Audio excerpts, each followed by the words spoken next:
Hello there and welcome to the channel. Thanks for stopping by today.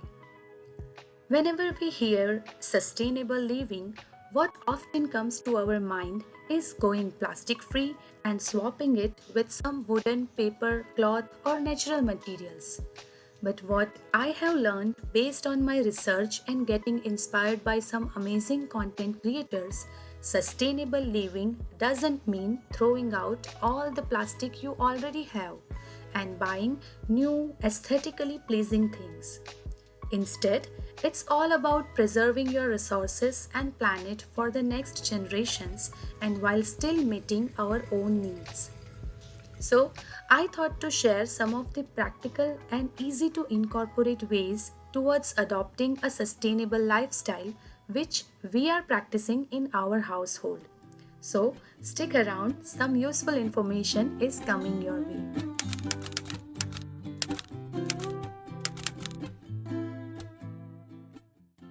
Waste is not a waste until we waste it.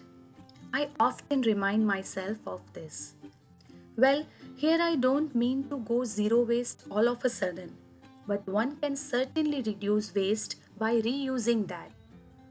For an instance, I save the leftover water from washing rice and dal or lentils to water my plants. Similarly, I keep the banana peels in water for a couple of days before throwing it out in the garbage and use the water to fertilize my plants because banana is rich in potassium and great for the plant growth. I also do the same for onions and garlic peels. I have separate container in which I collect onion and garlic peels and soak them in water for a couple of days. And after straining and diluting this water, I use it once a week to fertilize my plants. You must have heard about NPK fertilizer. Onion and garlic peels soaked in water is rich in that NPK, that is nitrogen, phosphorus and potassium. And it's always a good idea to use natural materials instead of getting the chemical based one. It's sustainable because this way one can reduce waste and reuse that. I need not to buy chemical fertilizers, which also keeps me away from buying a whole lot of plastic packaging and of course saves my money too. And believe me, it works great for all my house plants. Although it's always a good idea to make compost out of your kitchen waste, it's not possible to set up a composting system for everyone, especially when you are living in an apartment without a balcony and that too with a toddler by your side.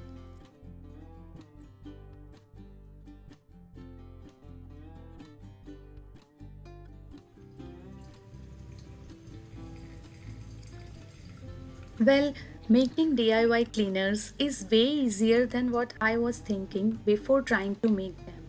It doesn't require many ingredients, just commonly available ones like vinegar, baking soda, dishwashing liquid, citrus fruit peels, etc.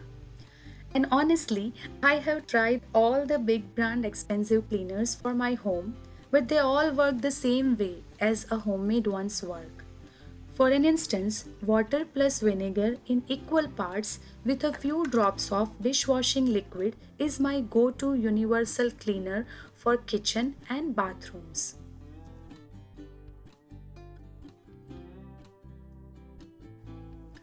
In addition to this, I utilize leftover orange peels to make BioEnzyme cleaner at home, and that too for free.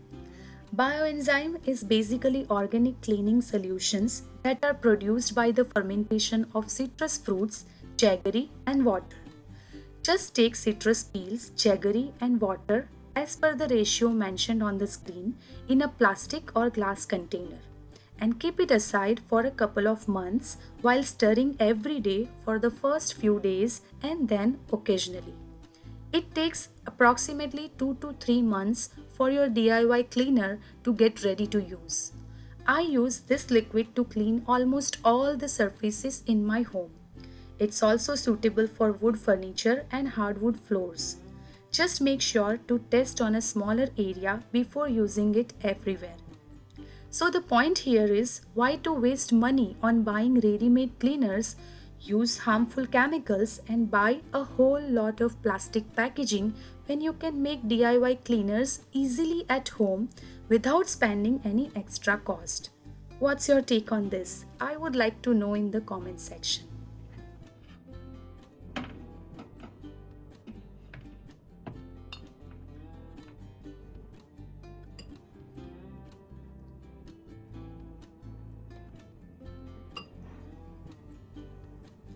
Happiness is homemade. Everyone might have heard this.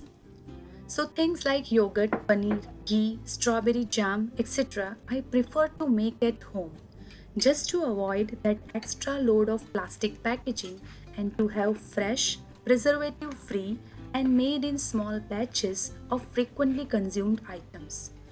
And believe me, it doesn't take much time doing so. Just some planning, delegating tasks to other family members, and smart methods. Additionally, we make fresh juices instead of buying them from the stores.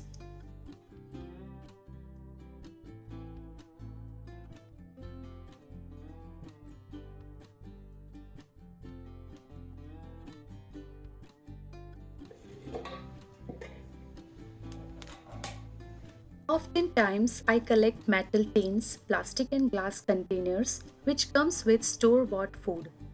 Plastic ones I repurpose by decorating a bit, which is completely optional, and use as a planter or to hold certain things in a vertical position.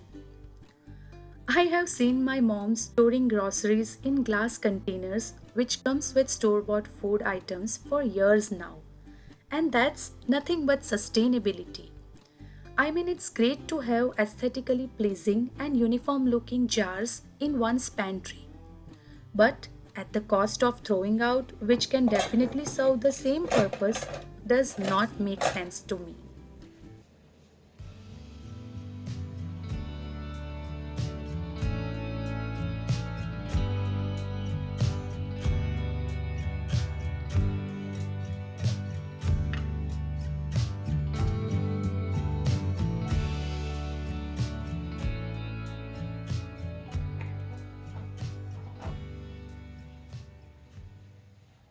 Many of you might have been using old or torn clothes for cleaning purposes. But honestly, I recently came back to this practice. Otherwise, I always like to get those same color cleaning and dusting clothes from the store. Just because they look good and thought I would have some extra cleaning motivation while using them. But honestly, now I understand it's a total waste of money. And to the other side, repurposing those clothes which no longer add value to you or anyone else is a great idea to have a sustainable practice.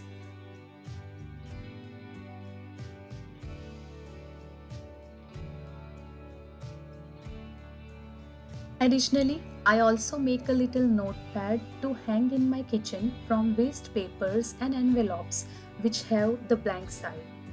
I no longer prefer to buy a colorful bunch of sticky notes or magnetic notepad. Smart, sustainable, and money saving, right?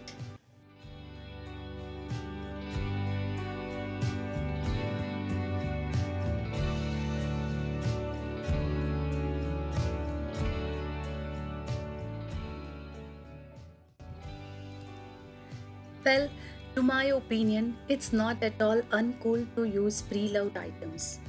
I often search Facebook Marketplace or nearby thrift store before planning to buy any new things. Remember, sustainable is the new cool. In our home, we have many furniture pieces, toys, and books which are either previously owned by someone or thrifted.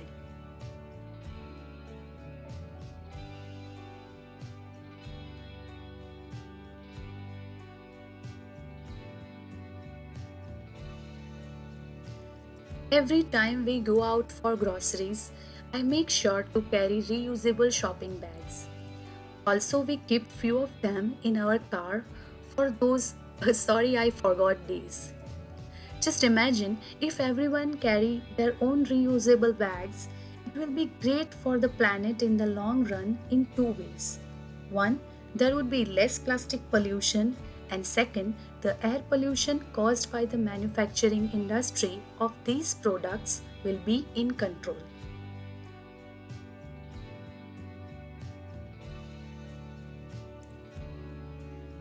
Additionally, we also carry our own reusable produce bags to the store.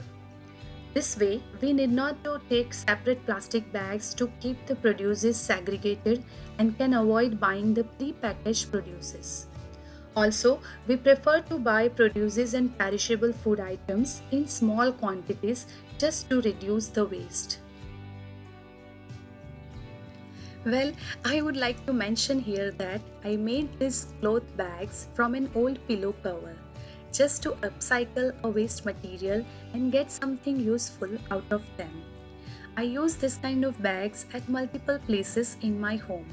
For example, organizing toys and small things.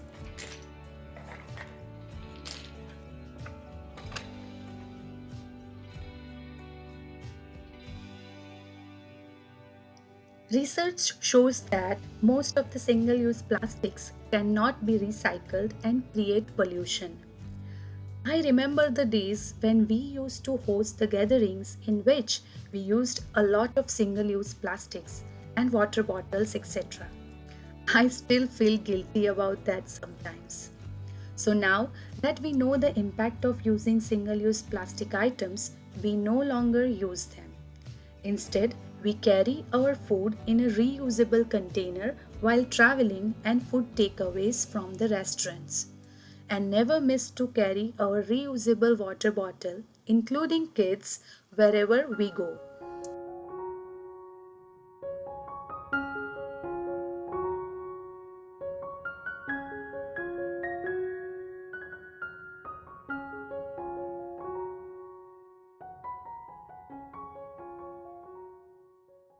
Using paper napkins every now and then creates a lot of paper waste, and these paper towels come in a whole lot of plastic packaging which is difficult to recycle.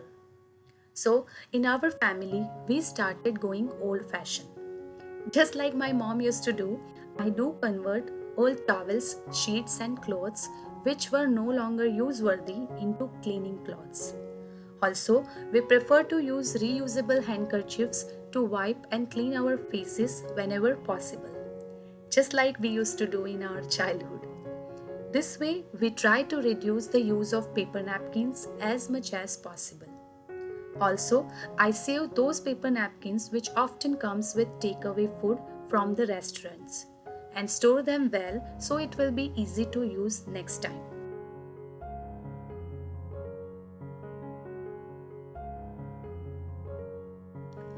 I always believe in taking care of everything I own and never discard them until they are totally worn out, be it clothes, purses, kitchen accessories, etc. I always try to repurpose them before throwing them away. The point here is preserving everything you already have so you need not to buy new things again and again. For example, I don't miss to check the labels for washing instructions on my clothes if I am in a doubt, because sometimes not washing as suggested might ruin an expensive garment. Another such example is to take care of my wooden chopping boards.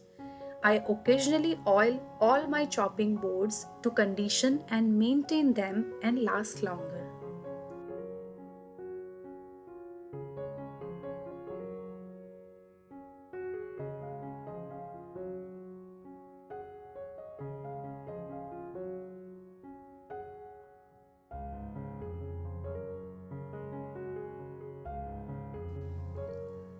Wrapping papers and gift bags also contain a thin layer of plastic film on them. So, as an alternative to that, we either reuse them from the gifts we received or wrap the gift in a paper which was used on both the sides for painting or coloring by my kids. Also, one can use newspaper or brown recycled paper for the same purpose because gift wraps are anyway going to be thrown out. So I think it should be fine to choose sustainable alternatives for them.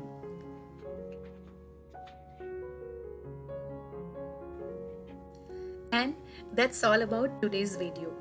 Remember, living sustainably isn't about perfection, it's about progress. Every step towards a greener lifestyle is a step towards a brighter tomorrow. Let me know which one of these practices are you going to adopt, or you already have been doing this. Or if you have any further ideas for sustainable living, I would be happy to know them all. Also, let me know if you want to know more of such sustainable living habits. I can definitely make a part 2 for the same. Thank you for watching and bye for now.